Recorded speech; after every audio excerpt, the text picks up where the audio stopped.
គេមានបងមើលថែមានពុកមានម៉ែរក្សាចិញ្ចឹមថ្នាក់ថ្នមកូនធំរស់ដោយសុខាទោះលោកលំបាកប៉ុណ្ណាក៏ទ្រាំដើម្បីកូនស្ងួនតែដល់ពេលនេះរូបខ្ញុំហាក់ដូចឯកាបងមានគ្រួសារវាសនាបែងចែករៀងខ្លួន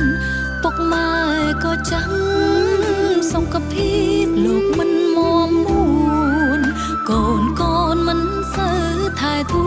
នរវល់រៀងខ្លួនផ្លេចគ្រាកន្លង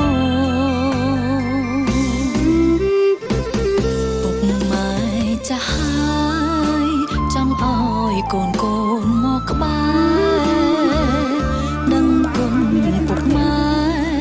ថ្នមថែចិត្តកាយគាត់ផងគុណផ្ដល់ជីវិតកូនពិតគ្មានអ្វីនឹងសងតែកូនត្រូវតបស្នងសងគុណតួនលោកឃើញបានពុកម៉ែចាស់ហើយកុំឲ្យលោកអង្គសង្ឃឹមផ្ដល់ស្នាមញញឹមឲ្យគាត់រស់នៅសុខសា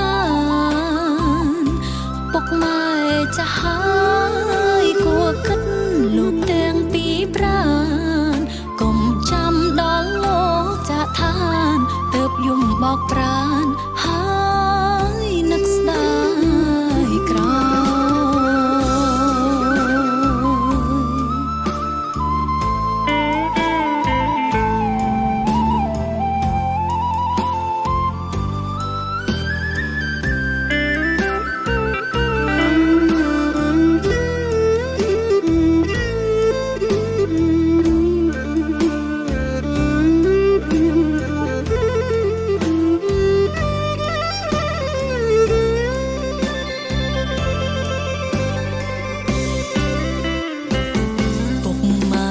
ចាស់ហើយចង់ឲ្យកូ